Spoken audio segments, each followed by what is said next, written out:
오늘의 뉴스 브리핑입니다. 9월 4일 보도된 조선뉴스. 저출생, 허경영 씨한테 물어봐야 하나? 입니다. 한번 읽어보도록 할까요? 대선 단골 후보 허경영 씨가 나라에 돈이 없는 게 아니라 도둑이 너무 많다. 라고 했을 때 딴 나라 얘기인 줄 알았다. 그런데 지난 정부 3년간 민간단체에 지원한 국고 보조금 중 314억 원. 이 횡령 유용 등으로 도둑질 당한 것으로 드러났다. 묻힌 민족 영웅을 발굴한다고 해놓고 현 정부 퇴진 운동을 벌인 단체도 있었다. 태양광 등 신재생에너지 사업의 재원으로 쓰인 전력산업기반기금에선 8,440억 원의 위반 부당 집행 사례가 밝혀졌다.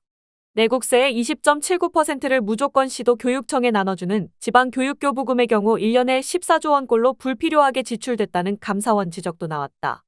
대장동 비리로 돈방석에 오른 일당 중 한 명은 전 언론노조 위원장과 허위 인터뷰를 하고 1억 6천여만 원을 송금한 혐의를 받고 있다. 전 위원장이 쓴 책 3권의 값으로 줬다고 한다. 한 건당 5천만 원이 넘는다. 도둑이 라는 허 씨 말이 옳다는 생각이 든다. 허 씨는 1997년 대선 공약으로 토요 휴무제를 주장했는데 노무현 정부에서 현실화했다. 당시는 북한이 첫 핵실험을 하기 9년 전인데도 핵 주권 회복을 공약하기도 했다. 김정은이 남한 핵공격을 공공연히 협박하는 현실을 생각하면 그의 26년 전 주장은 선견지명 아니냐는 착각마저 든다. 기본소득 수능 폐지, 여성부 폐지, 국회의원 축소 등도 그의 공약집에 있던 내용이다. 허 씨는 2007년 대선에서 출산 수당 3천만 원, 결혼 수당 1억 원을 공약했다. 2007년은 우리나라 합계 출산율이 1.26명으로 전년보다 0.13명 증가한 해였다. 황금돼지의 해라며 2006년보다 4만 5천여 명 많은 49만 7천여 명을 낳았다.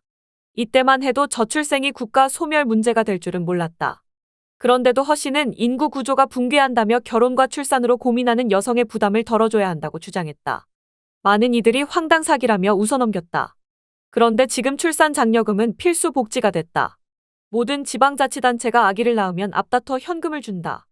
다둥이를 출산하면 수천만 원을 지원하는 지자체도 있다. 재작년 서울시장 보궐선거 경선에 나선 후보는 서울에서 독립해 결혼하고 아이까지 낳으면 총 1억 1,700만 원의 보조금 혜택을 주겠다. 고 했다. 허경영 같다. 는 비난이 나왔지만 후보는 서울시 예산의 100분의 1 정도 쓰는 것. 이라며 물러서지 않았다.